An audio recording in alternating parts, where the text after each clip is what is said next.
দূৰদৰ্শী ভাৱে ফণীভূষণ চৌধুৰী আগবাঢ়িছে। তেখেত বিপুল ভোটত বিজয়ী হ'ব। আৰু আজি ৰাতিপুৱাৰ পৰা মই 3খন বৰপেটাত মিটিং কৰিলো, সৰুপেটা, বৰক্ষেত্ৰী, হাজো।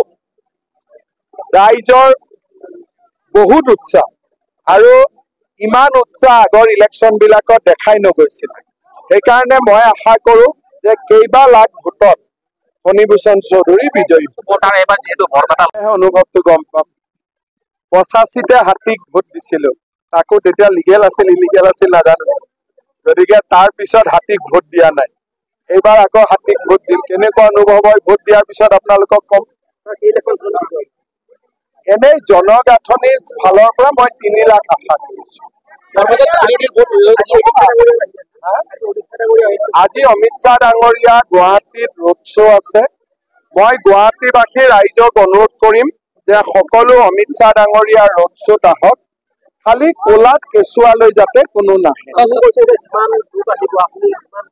মই আশা কৰো 5,000, আহে 10,000। সেইকাৰণে আজিতো লাখৰ ওপৰত মানুহ থাকিব, কিন্তু ৰাইজক মই এটা অনুৰোধ কৰিম যাতে কোলাত কেঁচুৱাক লৈ নাহে। কংগ্ৰেছত এইবিলাক অদ্ভুত ধৰণৰ মানুহ, তেওঁলোক চন্দ্ৰতে আছে নে সূৰ্যত আছে তেওঁলোকে গম নাপায়। আমি ধৰা তলত আছো, আমাক ইলেকশ্যনৰ কাম কৰিব দিয়ক। মই নাজানো, ধুবুৰীত খবৰ লোৱা নাই।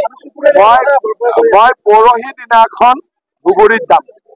ধুবুৰীত AGPৰ প্ৰাৰ্থী আছে, ৰকিবুল হুছেইন আছে, আজমল চাহাব আছে, চুকুৰ আলী আছে, বহুত প্ৰাৰ্থী আছে। গলে গম পাম।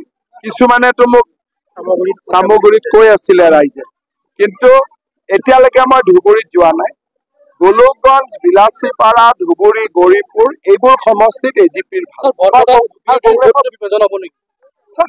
বিৰোধীৰ কোন উঠিছে নোকোন।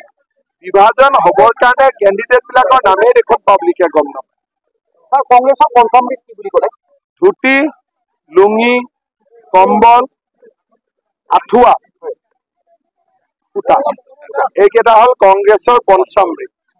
আৰু এটা কথা যে অখিল গগৈ ফাল্টু বুলি কৈছে বদৰুদ্দিন আজমলে, আৰু কৈছে বিজেপি দালাল বুলি কৈছে। চাওক, অখিল গগৈও মই লিটাৰেৰী ফাল্টু বুলি নকওঁ।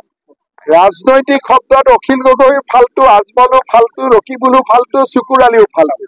ৰাজনৈতিকভাৱে, শাৰীৰিকভাৱে বা সভ্য দৃষ্টিদি নহয়, পলিটিকেল লেংগুৱেজ। কাৰণ কোনোতো কাম নাই, চৰকাৰ দিল্লীতো নাই, দিছপুৰতো নাই, কিন্তু ব্যক্তিগতভাৱে সকলোৰে প্ৰতি মোৰ সন্মান আছে। আমাৰ লগতো 6 গগৈ আছে, তৰংগ গগৈ, পবিত্ৰ মাৰ্ঘেৰিটা, তপন গগৈ, গগৈয়ে গগৈ দেখোন আমাৰ লগত। এতিয়া 3 চলিব নে 6 চলিব?